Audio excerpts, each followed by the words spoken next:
Souza, you kind of stole the thunder out of my original question. So congratulations on the work that you've done there around voter integrity. You mentioned that earlier this year and you accomplished it, so thank you very much. Relative to votes though, Post Falls School District has come up twice in a row now trying to get their levy. They finally persisted and got it this past time. What is being done to limit the number of elections that are offered throughout the year? I mean, it's like it can be like nonstop. Anyways, thank you. Thank you. You're making Jennifer very happy. Yeah, Jim too. And Jim. We tried very hard to get rid of the August election. And Thank you, Mary Vito. Yes. And it would be fine with me if we got rid of the March election as well. I think we should have just 2 elections every year, and we will work toward that, but do not underestimate the power of the education community. The first 2 years I was in the Senate, I was on the education committee, and bringing any kind of change is like hitting your head against a brick wall.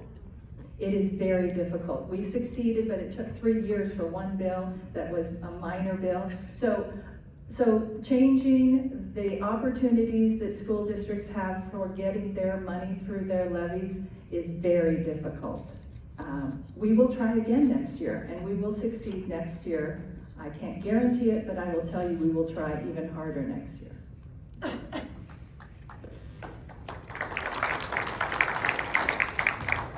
Okay, I am Kathy Clark from Kootenai County. I have got a question. I know that there's times that we expect you to be reactive, and there's times when we hope that you be proactive. And I feel like given this last year and 15 months, there are things we needed you to be proactive with, and you have been this legislative session, and I've seen a lot of wonderful change, and I thank you from my heart for that. There are 2 topics that I really feel we need some proactive action on. One of them is voting integrity. So Senator Souza, thank you so much. I feel like we need some proactive legislation regarding the Dominion voting systems, regarding these electronic voting systems. I feel like the private money coming into our election departments is fabulous to get rid of that, but I also think that we need to take it a step further in light of what's going on in Antrim County and all these other counties throughout the United States. Let's not be reactive on this, because once we're reactive, that's a problem. We've already had an issue. Let's be proactive. Let's stop this Dominion and electronic voting systems that can get attacked. Secondly, the proactive issue, I do feel that Florida is leading the way on protecting our health rights by stopping businesses from even asking, because that really is the way it's going to go. It's not going to go through the government asking for our vaccine passport. It's going to be the businesses. And Florida is leading the way on this. And if we as Idahonians in our legislatures, if you can take a look at what's going on in Florida and how they're protecting health rights and being proactive on it, I would so appreciate it, and I think everybody in here would. So those are the 2 proactive issues I really want to hear from you on. Thank you. I will address your first issue, and I'll let some of my colleagues up here address the second. I think that we definitely have to be more proactive, and that is honestly one of the reasons I'm running for Secretary of State. We'll try not to make this a campaign statement, but we need proactive leadership in that role, and we have not had it. And if the lack of communication between the Secretary of State's office and the counties on such an important issue as these outside grants coming in, where there's no reporting, no transparency, and no one even mentioned it or asked at all at the Secretary of State's level. So they were totally unaware. That is an indicator that there's a big problem with communication and leadership. That's why we need, so you're exactly right. Idaho doesn't have a ballot harvesting law. We need one. We desperately need one, and there was one that started through the system today, this last session, and in all honesty, it was not my bill, and it was not a great bill. In fact, it was a pretty terrible bill. But it didn't get through the system because that's the way the system works. And I know a lot of you get frustrated, and there are 105 of us, but it does cull out a lot. Most of the time it culls out the bills that should not pass all the way through. So I will have a ballot harvesting bill ready to go on day one of the next session, and it has to include protections for those who are in nursing homes and healthcare facilities that need help filling out their ballots, but you don't want the possibly political staff trying to help them. You want either their family or a nonpartisan trained person by the elections office. So there are a lot of things we can do to further protect our election system, but we have to have proactive leadership and really good communication.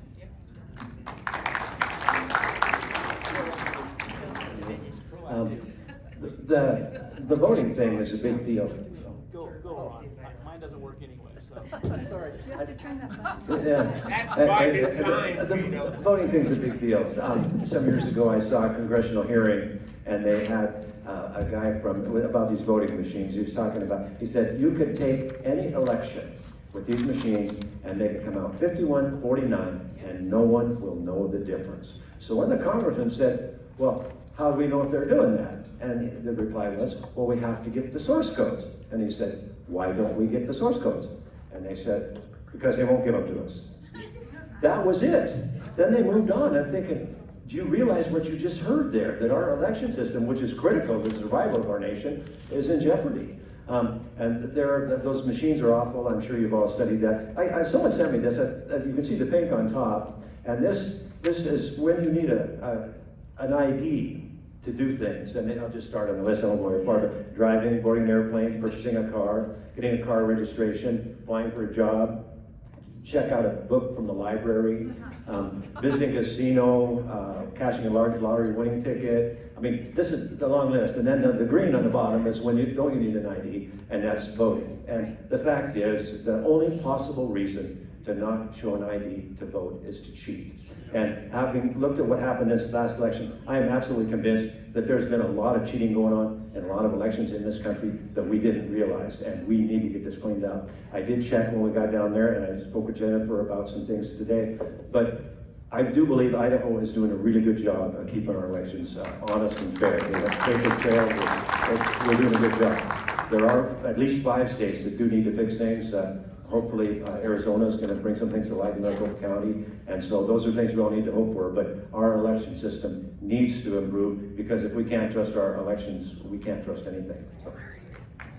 This will be a digression, of course, at this point, but talking about proactive leadership, and I have to reflect on when the late Kathy Sims and I were the only ones in the legislature voting no on budgets. We agreed that they were increasing at too high a rate, and someone had to draw that line. Now we're killing budgets, and there's many of us that have joined that, recognizing that that's the power of the legislature. My hope is that as we reach the frustrations of next session and start seeing where the obstructionists are, and they are in the House and they are in the Senate. The Senate, though, has more. The individuals have more power within those committees and within the mindset to see what went on from some of those in District 1, to recognize that it's astounding to me that the Senate has that kind of power within the committees, not even allowing them to get to the floor to get a record of what these people are voting on. You've got to continue to monitor individual voting records, not just the IFF or these other conservative, but look at their voting records and recognize that what they say and what they do are just radically different things. And so my expectation going forward is that if we see the same obstructionists and the messaging is out there so that enough individuals recognize the broad difference between what we're told and what we're actually seeing in terms of the obstructionist nature of the various individuals in their power, that we see the continued change of conservative voting records. And if we can get the change, we've got the redistricting, which is going to change a lot of things. There's a lot of differences that are going to, things that are going to occur within the voting structure of the legislature that I have hope that it will be brought to light, and we will continue the ranks of those that want to protect Idaho's culture. And that means, think of this. We're talking about the power of small counties. We have some senators that are representing 4, 5, 6 counties. How does that county have any power at all? Why do we see Portland controlling Oregon, Seattle controlling Washington? Because the small counties have been opted out. They've been whatever the term is. Anyway, bottom line is, maybe we need a senator for each county. Maybe we need to start rethinking how these counties are represented in the legislature so that they will not be rolled over by 2 or 3 counties in the state. We see it's already happened. Colorado is an example too. Idaho must be proactive, and if the individuals in the legislature are not going to recognize that responsibility, they need to be voted out, and that has to do with your pocketbook and your messaging and your social media, that people recognize what they're saying and what they're voting on are 2 different things. Before we continue, I just want to let you know we only have 30 minutes left, so please keep your questions concise and allow them to answer quickly so we can get through the line.